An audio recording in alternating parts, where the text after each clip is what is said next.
some sacrilege is being committed here because I was far too lazy to change out the Marvel Funkos from earlier in the week for DC. Maybe eventually we can, turn it around, have it the other way, because I actually have a whole DC section up there. I swear to you guys, I'm not betraying DC Comics. Please, DC, don't get mad at me. I have not joined the side of Safe Space and Snowflake. But Justice League, the Snyder Cut, or should I say, Zack Snyder's Justice League, not the Snyder Cut, it's Zack Snyder's Justice League, is now out, and it is huge. Everyone's talking about it. Everyone's talking about Zack Snyder. They're all saying, I love this man. I wish I hadn't hated on this man so much. I actually love that his Batman kills people. Very big fan of it. Very big fan. This movie was really fun. Now, I'm going to kind of show some clips and some pictures as well. Be sure to leave a like if you enjoy this video. Subscribe for more content like it. We are pushing forward ahead into the rest of 2021 with a lot of veracity. Like the neighborhood cougar, there is no signs of us slowing down. And why should there be? Godspeed, soldier. Here's the thing with Justice League, the Snyder Cut. There's a lot of good. There is some bad, I think, too, that I think some people are not talking about. And there's some explanation. And I want to give all of them. And I want to be fair to this movie because I have no script. I'm talking off the top of my head. And I do think most of the problems this movie has are not from its director. And also not from the writing, believe it or not. Because a little history is needed with this franchise to move into this. You've probably heard it all before, but the TLDR is this. There was a lot of issues with the DCEU. Originally, there was going to be a Man of Steel 2 after the original Man of Steel. They were not going to move right into BVS. However, WB apparently kind of panicked, pushed Zack Snyder to release basically what is Batman v Superman, which is sort of Man of Steel 2, but also with Batman. And the problem with it was that there was no establishment for who Batman was ahead of time. And you can sit here and say, well, Zack Snyder's done 100 interviews. Yes, he's done 100 interviews. I don't care. No one cares. If you're being honest with yourself, this should have been established in the movies. And it has nothing to do with Zack Snyder. It has to do with a studio that panicked, pushed this dude that they wanted to run this universe into making a bunch of movies that he wasn't ready to make, that there was no establishment for, essentially making a sequel that had to introduce Wonder Woman and Batman, then essentially making Justice League, which had to introduce Flash, Cyborg, and Aquaman all at the same time, while expanding Wonder Woman in the modern day, making us care about Batman, and reviving Superman. Okay? So there's a reason why the original Justice League, or the Joss Whedon cut or whatever, is not very good. There's a lot of reasons to that too. Now, essentially, WB, even though they did panic and push Zack Snyder to do all this stuff, even though it was their idea to push BVS, when that wasn't received well, they got upset. They blamed him. They tried to push him out. And I have always said this. I always will say this. I really do believe that a lot of people at WB tried to use the tragedy that Zack Snyder had in his family with his daughter's passing to shuffle him out of the universe. It was like a convenient way to push him out. Something bad happened. He tried to keep working on the movie, and it was just sort of like a, hey, this thing happened. Are you sure you don't want to take a break? Are you sure you don't want to maybe, step aside? We'll take care of this one. And then they just conveniently never brought him back. It's kind of like when people's contracts expire at certain work places, and it's not that they got fired, they just never got rehired. It seemed like WB sort of used all of this to shuffle him out, to move in Joss Whedon, and we got that original cut that was just really mediocre. It's overhated by some and overrated by people who really like it. It's just painfully plain. Plainfully would be a good new word for it, actually. The thing with Zack Snyder's Justice League is I wanted to lead into that with all of that explanation because the problems that this movie has are mainly from the studio, with, I think, a few coming from Zack Snyder's personality. I personally really like him. I like what he did with this, and I like the additional scenes that are added in. There weren't really any scenes added into this movie in this cut that I sat down and said, that didn't need to be here, or that was awful, or anything like that. Do I think it had to be 4 hours if it wasn't going to be a miniseries? No. I think you probably could cut 15, 20 minutes out of this thing, especially in the first 2 acts, and you'd lose nothing. But, at worst, it's more world building. And this never was going to make a cinema anyway as a 4-hour cut, so you can just watch it at your own pace at home. The length, I get, is a big sticking point for some people, But it's split up into essentially 5 or 6 chapters. I don't remember how many it is. Maybe it's 7. But essentially, every so often there's a chapter split where they'll give you a new heading. They'll essentially introduce a new element of the story and move on from there. And these are perfect places to stop if you want to. I know when Jill and I watched it, we actually watched it over the course of 2 days. We watched half the movie, stopped at a chapter break, and then we watched the other half of the movie because we didn't have 4 hours in one day to devote to that. So the length is an issue for some people, and I get that. But if you watch this like a mini-series or anything, it's very easy. I don't think it's a problem. I don't think it hurts the movie. But I will say that the length made the first 2 hours feel very slow to me. I felt like this movie really dragged on at the beginning because it was trying to introduce so much. And again, that's why I gave you the history lesson that I'm sure you've heard 100 times, is because I think it would be very easy to say, well, Zack Snyder came back and you said he did a good job and the first 2 hours were slow, so poo-poo to Zack Snyder. It's not him, really. Honestly, it's not.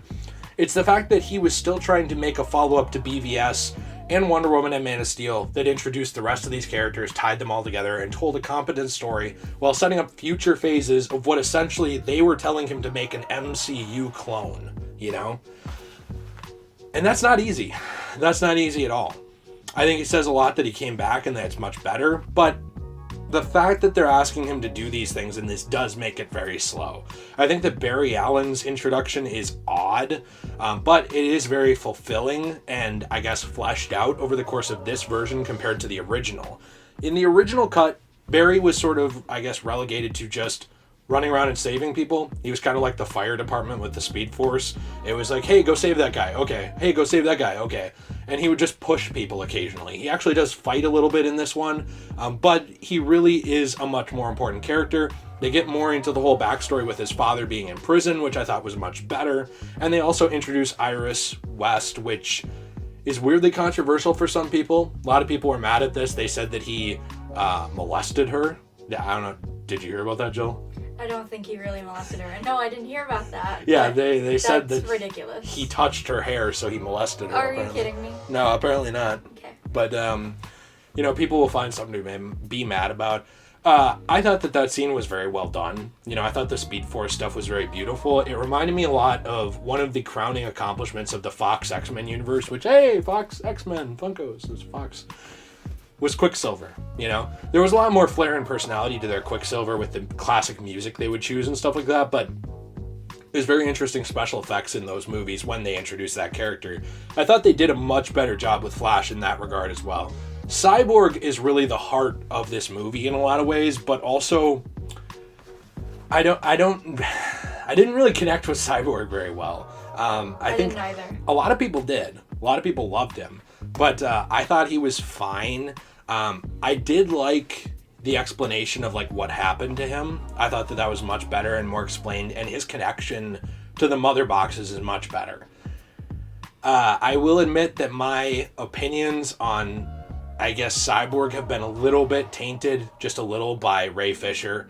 I'm not saying that what he said was not true with Joss Whedon or anything like that. In fact, I really dislike Joss Whedon completely. There's one thing Joss Whedon's made that I really like. It's Avengers Age of Ultron. That's it. I don't really like the first Avengers that much. I think it's okay. I think that a lot of stuff he's touched is painfully overrated, including Buffy the Vampire Slayer, and I think he's just a douche. I think he's a bad person. I think he's a pretty bad director, and he's even a worse writer. I don't like Joss, so I have no love for him. I'm not sticking up for him, but Ray Fisher's, behavior around this movie and around coming back as Cyborg and kind of throwing a tantrum and stuff on social media, I will be honest with you, did kind of make me going into it oh boy, Ray Fisher. You know what I mean? He was the guy who repeatedly said there's so much evidence of abuse around this movie, around the original cut with Joss Whedon, but I won't tell you what it is. Over and over and over again. So to me, it was kind of well, then shut up. Either show it or shut up. I don't care. This is Jay from the future, and I did want to add a small amendment to the Ray Fisher section just to clarify some stuff. A lot of this opinion is also from several things I didn't mention because I was trying to cut down the time of this video, but like the Snyder cut, that was kind of impossible. So might as well let it fly. A lot of my opinion around this subject also comes from the fact that many different people, including Gal Gadot, have come out and basically said, hey, listen, yeah, there was some bad stuff during this movie, but actually, she even said, I addressed it with Warner Brothers and they took care of my concerns right away. Warner Brothers still after this reportedly offered Ray Fisher more roles as Cyborg, which he basically turned down because he was really angry, and he keeps doing the accountability over entertainment thing, which, hey, if that's what you believe in, good for you. I think that's good. But when every other person around this thing is kind of coming out and saying, hey, listen, yeah, there were problems, but they were taken care of, except one person, it gets a little hard for me to take it super seriously. You now have just lots of people kind of coming out and being like, well, yeah, but we're good now, except for Ray. It just gets a little difficult for me to keep caring at that point. It also was compounded by the fact that he essentially, in my opinion, accused Jeff Johns and Walter Hamada of both being racist.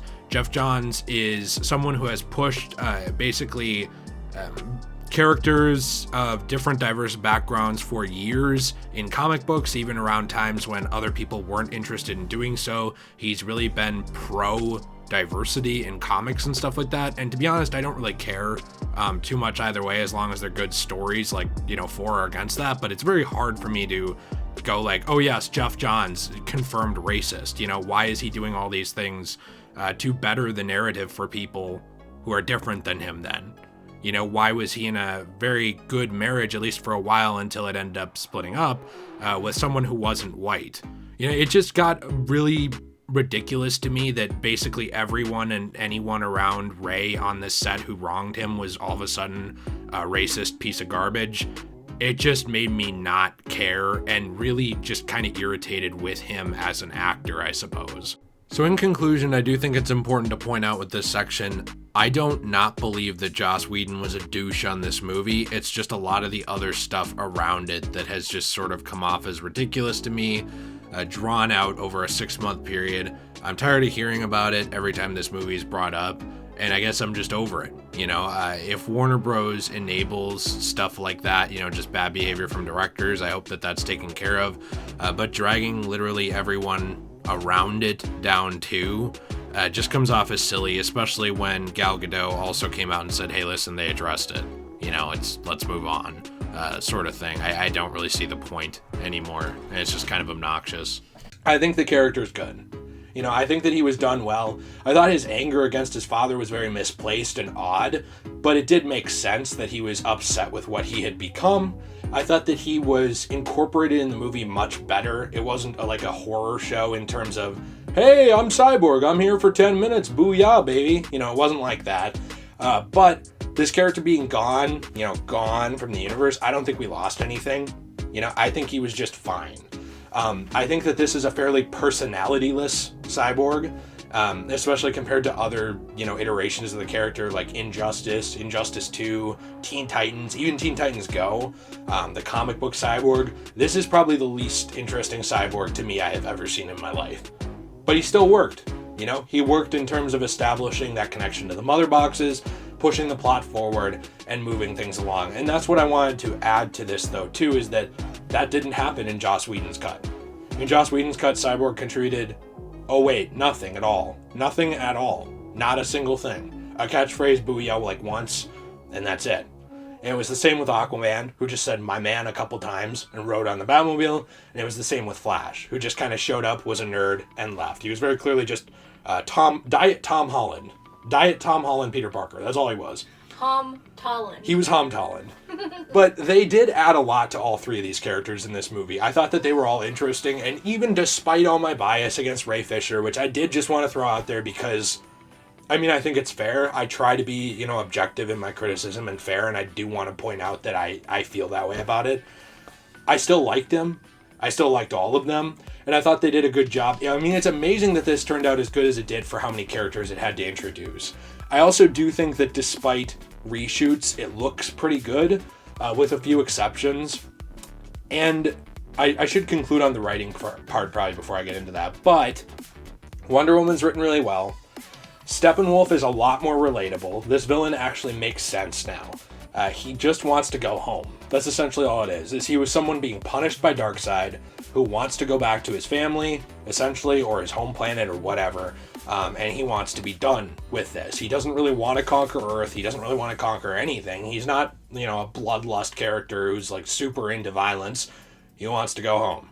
And he's a powerful enemy. He's not as powerful as Superman, but he's more powerful than anyone else on the team. And so he is a formidable threat because of that. He also looks much better. The CGI was horrendous in the original. You know what he looked like? He looked like Loki if he had sex and had a child with like the weird raisin family from the Crazen boxes. Is that what that was from, the Craisins? Like those, the raisin with the sunglasses? You know what I'm talking about? Jill doesn't know what I'm talking about because she's way too young. I got no clue. But it looked like weird raisin Loki in the original. It's very odd. Or like perhaps Loki had been infected with the MCU's ballsack virus. He which reminded me of those things that Ursula turned people into that she kept in her case. Oh, those weird eel things? Yeah. Yeah, he looked terrible in the original. He didn't look real at all. He looked way too humanoid and non-threatening. And it was very clearly, again, Diet Loki. But in this, it's very different. He is a threatening force. There's a lot more stuff expanded on in terms of the Darkseid story. So, like, for example, we have Darkseid's relationship with Steppenwolf and then Steppenwolf's relationship with him. And then you have Steppenwolf's relationship with the other emissaries of Darkseid. And then you also have sort of Darkseid's relationship with Earth, about how he came to Earth so many years ago. He almost destroyed the planet. He completed the unification of the mother boxes. He was going to blow everything up. And get the anti-life equation and control the universe. That was essentially his thing. This does introduce one weird plot element that I always found odd, which was, why would they forget where they lost? This is apparently the one time Darkseid lost, was Earth.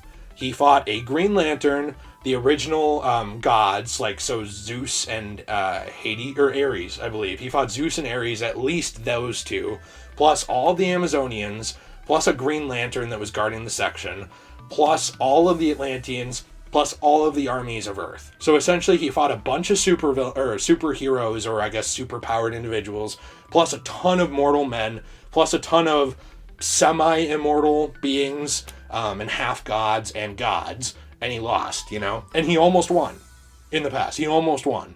And he forgot his boxes there. Yeah, so he leaves, right? He gets injured. And that was what was weird to me. And I'm sure that there is an explanation, like Zack Snyder said in an interview, well, he had pneumonia that day and he forgot and, all this stuff. And I get that Zack Snyder has explained away a lot of things from behind the scenes in interviews, and that's fine. But I still think that stuff should be in the movies. And I think it's a mistake on Warner Bros. Part not to let him put it in there, which we know they made him cut a lot of stuff. That's why he's explained it, That's why he explained Dick Grayson's death.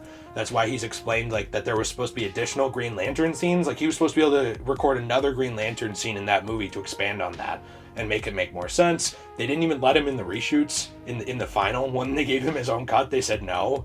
Yeah, I know, right? They also told him, hey, you don't need to do a bunch of reshoots, and he did them anyway. So, he already went above and beyond to push past the studio limitations. And I say that because he has a very vehement following that loves the hell out of him, and good for you. I like the man. I like him too. But the problems with this movie are from the studio, and that's one of them. There's not an explanation to why they really forgot, at least not a good one. If you conquer thousands of worlds, and you get to one, are you just shooting blindly? You're just flying in random directions, you have no map, nothing in the universe, you just find planets and you take them over? Okay, fine. But wouldn't you make some kind of note of, they kicked our leader's ass, who had beaten thousands of worlds on this planet, and they stole our mother boxes on this planet, which we used to basically wipe out all the worlds. This would essentially be like if Thanos got all the Infinity Stones in the past, and then he lost them somewhere, and he's like, where'd they go? Well, I don't remember. Where were they? This is a problem. But what do we do? I will send Loki with a little box and a spear, and he will go there instead. That's my problem with this. Is obviously from the studio cuts, there was stuff where it was just let Snyder frickin' explain it, man. I don't even care if it's a bad explanation. Let him throw it in there. If he wants to throw in a line about Dick Grayson, let him do it. You already said you're not going to give him another movie. What the hell is the point of kneecapping him on this one? It's you can come back and tell your story, but don't tell all of it. If you tell all of it, we will kill you. I kind of like how they Zack made the movie feel super pretentious, just to kind of be an FU to WB, though. It is a little pretentious, yeah. I will say this movie is a little pretentious. It's very serious, very... taking itself seriously, I guess. I was going to say up its own ass, but it's not. It's just very serious, almost more so than it needed to be. But I really liked it that way. I thought it was much better. I guess in terms of the story too, I think we can also throw in that Batman was handled much better. But I was actually missing a couple of things from the original cut of this with Batman that didn't lighten his tone, but made him fit the Justice League a little more. Like, I don't like Joss Whedon, but there were a couple lines in the original that I thought actually did add a little humanity to Batman. Like, for example, they kept in this cut, in the Snyder cut, oh, what are your powers? I'm rich. Like, I thought that was funny, right? There was another line just like that, which was in when he was actually being just destroyed by Superman in this movie, and Superman said, "Do you bleed?" And he said, "Yep, something's definitely bleeding." I thought that was kind of fun. There were a couple of lines like that I thought those could have stayed. They weren't that bad. But there were other ones too that were just really, really stupid that they pulled, and thank God. So, like, for example, when Batman's like, "I need to bring this whole team together. It's very important that I bring everyone together. Why don't they like me, Alfred? Why don't they like me? I don't understand." He was kind of like a pussy in the original, where he was like, "I don't understand why he doesn't like me, Alfred. Why?" In this one, he kind of just is like, "Yeah, they don't like me. No one likes me. I get it." And in the original, he was like to Diana when she said something. She was like, she said something to him. I don't remember what it was. And he's like, "Oh, is that what Steve Trevor told you?" And then she beat the crap out of him, like she choked him and like threw him. I think that could have stayed in. It was so dumb. It was funny. It was really stupid. Like that he would be like, it would be like if someone was like to him, like, "Oh, is that what your dead family said?" It's like Talia, if she even exists in this universe. Yeah. Like, is that what Talia said to you? Is that what Talia said when you killed her?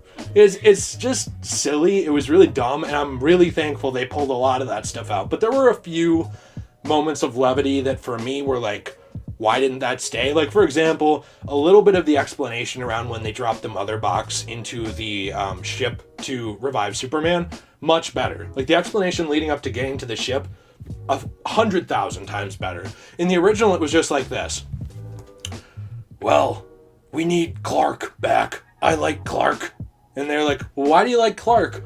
"Because I killed him, and the script says I have to like him. Because I helped to weaken him when I fought him, and then he died to Doomsday, so it's my fault. I like Clark. He saves people. I like Clark, he's good."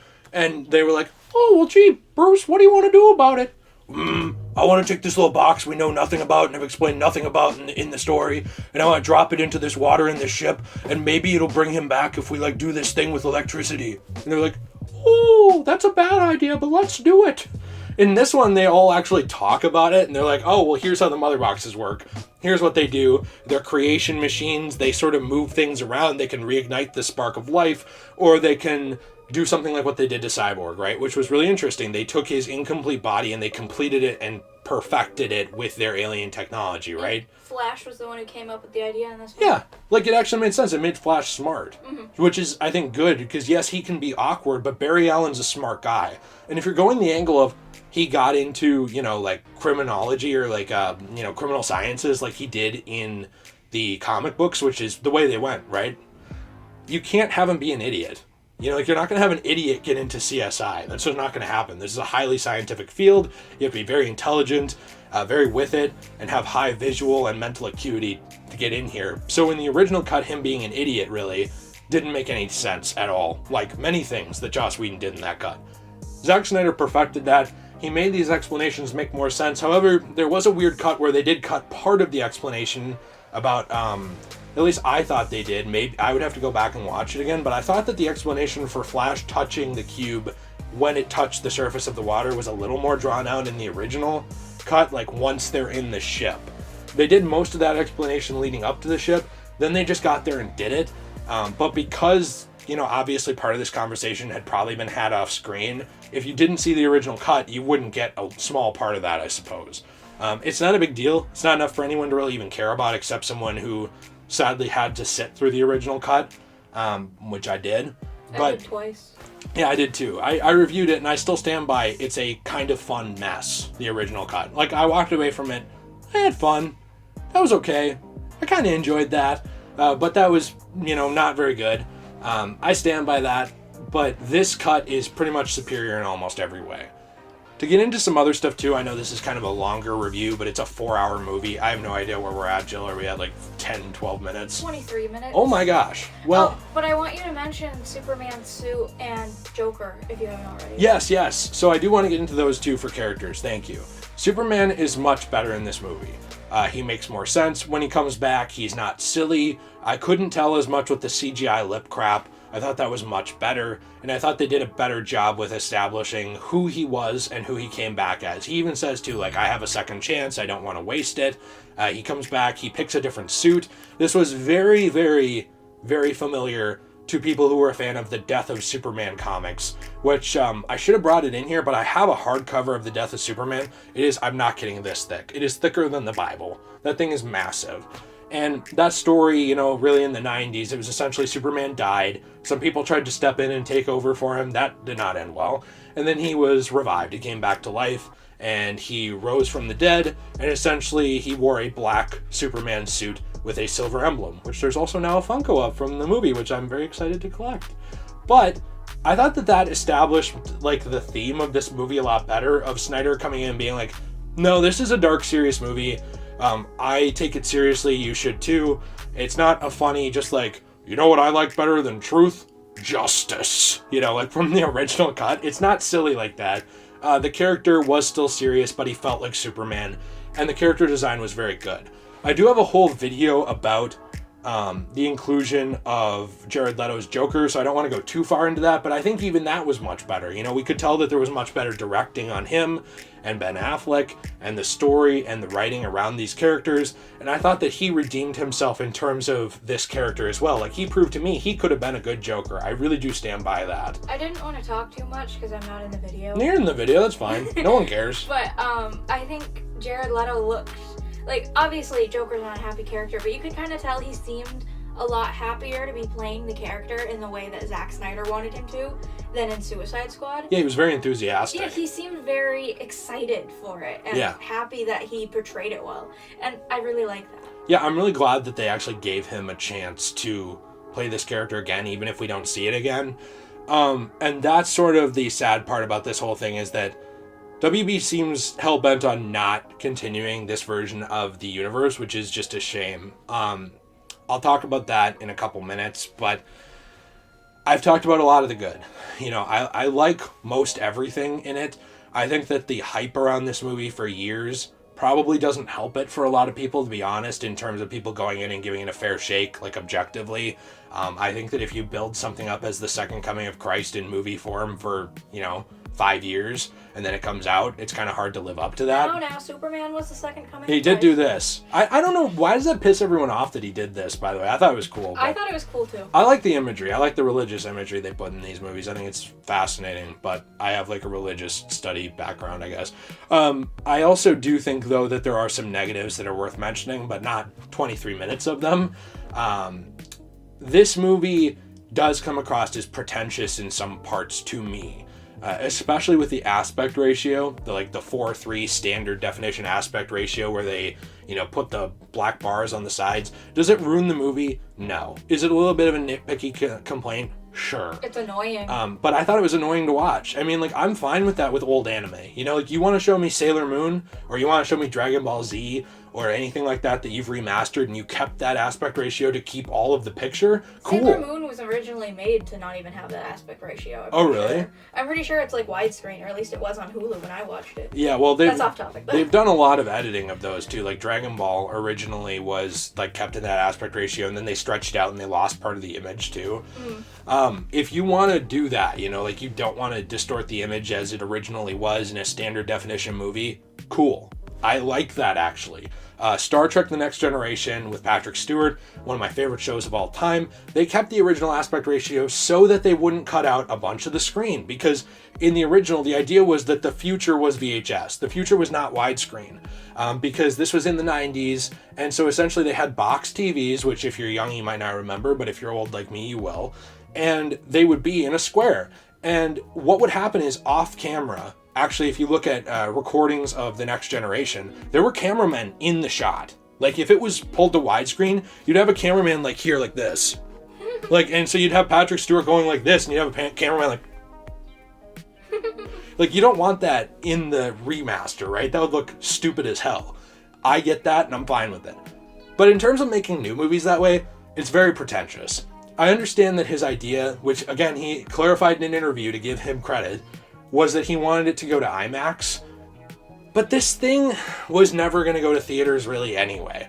I mean, with the perfect storm of HBO Max being pushed, even to the point of borderline pushing Christopher Nolan away from WB, with the perfect storm of COVID, all this stuff, this was not going to really happen for a theatrical release. And I understand that they were starting the reshoots and stuff on this before COVID, but it's very odd to me that there was never a pivot, like that they didn't ever realize, oh, that's not going to work, and we've been doing this for 6 months, maybe we should expand that. It just didn't happen. Because of that, I think it's distracting to anyone who's not in an IMAX theater, which, wait, that would be everyone except actual Bruce Wayne in real life who owns one because it's COVID. So there's no reason for that. I do think that the movie taking itself so seriously at times will put some people off. Did it put me off? No, not really. I like serious movies. My favorite Marvel movies are very serious. Winter Soldier, Civil War, stuff like that, Infinity War, Endgame. I feel the same way about DC. Favorite DC movies are things like The Dark Knight. Obviously, I actually love Man of Steel. There's a lot of other movies I like. Most of them are cartoon, which I'm looking at off in the distance. The original Wonder Woman. A lot of these things are serious with moments of levity. I'm fine with making your movie that way. However, depending on how serious you make it, it will put a lot of people off because the general audience going to these movies expects them to be fun. And if it's not fun for them, they might not be interested. I do also think that this movie rests so heavily on the back of Man of Steel and BVS that without them, there's no point to watch it. Because of that, if you are not someone buying into the universe, I don't know how much you're going to get out of this. I would argue that you could go into Infinity War and have a fun time, even without having seen much. Actually, I knew a girl in my college who saw just Iron Man 1, and she saw Infinity War and understood it perfectly and liked it. That's kind of what you have to go for with movies. You have to reward previous audience members while pulling new people in every time. Is it a fair expectation? No, but that's what it is. There's billions of people on the planet, and you have to pull in new people every time you make something. Or guess what? The studio's not going to make it. I don't know if this does that. I don't know how many new people the Snyder Cut is bringing in unless they got excited for it, went back and watched the others, and then jumped into this. We're at 30 minutes. Yeah, so we should probably wrap it up. Yeah. Well, I'll have to release the Degenerate cut of this. It's like a 6-hour long review. I don't know if I love it. I really, really like it. There's some stuff that didn't click for me that I thought was just okay. I thought that, for example, some of the writing around the characters was a little iffy. I like what they did with Cyborg, but I thought that the fact that WB forced him to be introduced and Aquaman and Flash meant that Aquaman got a very short end of the stick in this movie. There's not much explained about him, just he basically shows up and he's like, "Grr, I'm grumpy." Then he talks to one person, he's like, "Okay, I'm not as grumpy anymore." Even in the Snyder Cut, you can't work miracles. You can't expect someone to introduce half of a team and revive a previous person and expand on other characters and do it all perfectly. It's just not going to happen. It did feel like the kind of movie that if you read the comics as a kid and then you wanted to see a live action of it, if you went into that movie, you'd probably be pretty happy with it. Yeah. Unlike a lot of the other movies the DCEU has done. Yeah. But, I agree with that. I think that if you're a comics reader, you probably would enjoy this more. And I think they do rationalize a lot of stuff with a lot of these characters, even from previous movies. I think that it's done very well. I think that a lot of the weird sexual innuendos and tension from the movie that didn't make any sense are gone. Two, which are a part of Joss Whedon being so horny all the time. Where he's like, "Oh, I get to work with Gal Gadot? Better zoom in on her ass cheeks." It's the guy's creepy, I just think he's a weird, creepy raisin man. But Zack played this off very well. We're not going to see... Well, we could see a follow-up. But I don't know if we will. WB recently has said that they're not moving forward with following up the Snyderverse. We've seen a lot of calls to restore it, bring it back. People want Zack Snyder to get his chance to tell more of this universe. That's what would make them more money if they were smart. Yeah, but then again, would it make them more money if the movies have to be so long to tell the story? I don't know. That's true. Does HBO Max subscriptions fund this? The amount you make a month off everything. Would it fund this, millions of dollars in reshoots or the millions of dollars going into a new movie? I'm not sure. I think a lot of this also is really poorly around the pandemic. The future of the DCEU. Like, for example, if there was no pandemic and we were back in full swing with movie theaters, I think they might actually be more open to continuing the Snyderverse if they cut down the timing to 2.5 to 3 hours of each movie and they released it there and they knew they were going to make millions of dollars. I think maybe they would, but I think right now it's up to fans to say what they feel about this. I overall like it a lot. I don't love it to death. I don't agree with people saying it's better than like Avengers Endgame. I think that that's a bit forced, but here's the thing with that. That had over 10 years to build up to. Like, not just in real life, in universe. In universe, there's like 15 years to build to the story of Avengers Endgame. And actually more than that, if you include things like Captain America back in, like, you know, the 40s and 50s and stuff. There's a massive timeline to build to what the MCU did. They asked Snyder to come in here in 3 movies, compete with essentially Infinity War or Endgame, which is a stupid request, unfair, and just ridiculous. I think they treated this man unfairly. It very much pisses me off how they behaved, and I cannot believe the hypocrisy of this company. And I understand that I've worked with them before, and I totally get that this might make them not want to promote me or work with me or whatever, and that's fine. You know, if you're that petty, like, good riddance, I guess.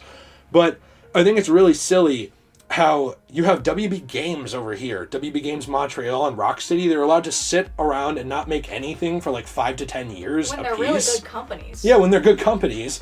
But you have like the movie studios, and it's like, you didn't make something in a year. Shuffle them out. We need Joss Whedon. It's like, what are you doing? Like, you have no idea how to run this.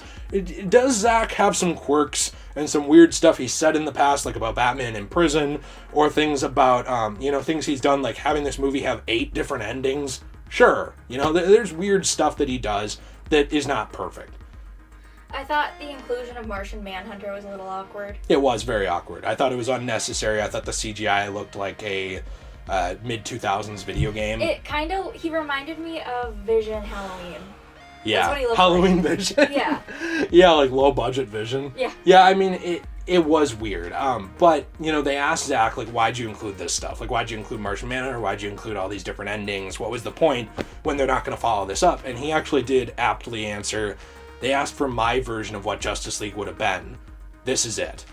I think it's very disappointing that WB went a different direction. I think that if they continue to go a different direction, they're not listening to the fans. I don't think they know what they're doing at all.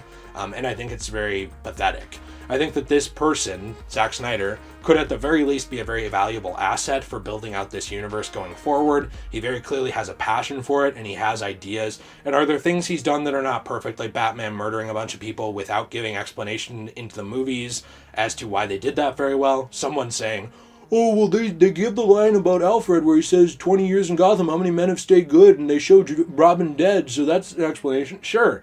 Yeah, if you understand the comics and subtext, that's a fine explanation, but there's a lot of stuff here that's just thrown in without enough explanation that has to be done in interviews. I don't like that. I think that's not a good way to tell stories, but it's not really on him. I think if he had his way, he would have expanded this a lot more. We would have gotten Man of Steel 2 first. We would have gotten a Batman standalone movie first. Then maybe we would have gotten BVS. We would have gotten Wonder Woman, and then move forward. Afterward, like, not only would Wonder Woman 89 be much better, but afterwards, we could have gotten a Batman movie with Deathstroke in it, and that would make my dreams come true. That would have been love great. That so much. Yeah, and they introduced Deathstroke in the end of this movie. It could have been really interesting. And fun. And fun, yeah. And same with the Nightmare universe with Joker and everything like this. This was very appealing to comics fans, I think, especially. This is a very serious story. It might be hard to rope new people in with it, but I think that WB is making a big mistake with their current direction for the company and the movies. And I think it's just a shame. I think that this shows that Zack Snyder could have made a good movie. I think he could have made a better theatrical cut and this good of an extended cut, you know? And you could have called the extended cut the canon one. You can always say stuff happens off screen in movies. You know, they do that all the time in the MCU. A year might take place between movies. Stuff happened. You don't have to see 365 days of the story. They mentioned that in one of the Thors, I think, where Jane's like, I haven't seen you in 3 years. Well, they do that all the time. My pee-pee's wet for you, Thor. Oh my gosh. Well, I didn't know she had one of those, but I'm interested to see female Thor now. Yes, I am too. No, I mean, I do think, though, that they do that all the time. They do that with things like, Endgame with, 5 years have gone by. They didn't show us the 5 years. The story still works. I think that WB doesn't, for some reason, understand that, even though they themselves did it with The Dark Knight Rises and did it horribly, where they could have had 7 years of Batman moping around in his house because his almost girlfriend died. They've done it in the past with very successful movies, and they don't understand how to do it now. A lot of this comes down to WB being fairly incompetent with how to build a universe, pushing off their failures on other people, like directors that they bring in and interfere with. The same thing apparently happened to David Ayer with Suicide Squad, where it would have been a much better movie without their dumb interference, and I'm very tired of seeing it. At the end of the day, I like this movie a lot. Do I love it to death? No, but I think it's much, much better. This was a very important movie to come out. We do need more director's cuts. We need more director's visions of movies and less studio interference, unless the movie's going to just be outright bad. At that point, yes, maybe sometimes the studio should get involved. Short of that, leave it the hell alone. You hired this man to make your movie. Let him make the movie. There's no reason not to. I know this is a long video, just like the long movie, but I didn't think I could do it shorter. Let me know what you think in the comments down below. Are you a fan of this movie? Did you love it? Did you hate it? Do you think it's just a little better? What do you think? Be sure to check out the links in the description down below. I really hurt because I'm standing on a step stool. My feet hurt. But we have an official... I'm just super tall. We have an official Etsy shop down there. We actually have some official channel merch. I've designed some bracelets that are really cool. My fiance Jill has made a lot of bracelets and stuff too. Maybe Mother's Day, maybe a late Easter present, maybe your mom's birthday, anything like that you purchase really helps the channel out a lot, along with the Patreon and all that other stuff. But the Etsy shop's a way to get something, for your money other than just supporting me and getting some behind the scenes videos. Over 80 videos, you say? That's a good Patreon. Yes, it is. Well, thank you very much. Is that the other Jill? That was Martian Manhunter. He's off screen, but we can't afford the CGI on him, just like WB, but we made the good call not to include him. Let us know what you think in the comments down below. Like, subscribe if you enjoy this. Please share it if you want to. The YouTube algorithm is literally bending us over lately. Behind a tree, it's not a fun time. We'll see you in the next one. Have a fantastic day. Stay shui and enjoy movies. Have a fun time. If you love this and people are telling you shouldn't, who gives a crap? Have a fun time. I'll see ya. Stay shui. Hail Superman! Thank you so much to everyone for sticking it out through this very, very long video, this Justice League Snyder Cut review. And thank you so much to our patrons, especially the most, the highest donating patrons who really help out the channel. Cameron, Caleb, Steve, and Jonah. Thank you all very, very much. We appreciate you, as we always do. Thank you so much. I hope you have a fantastic day. Be sure to check out the Patreon if you want to see exclusive videos, behind the scenes stuff, posts, and a way to connect with me. Appreciate you very much. Have a fantastic day, and stay shui.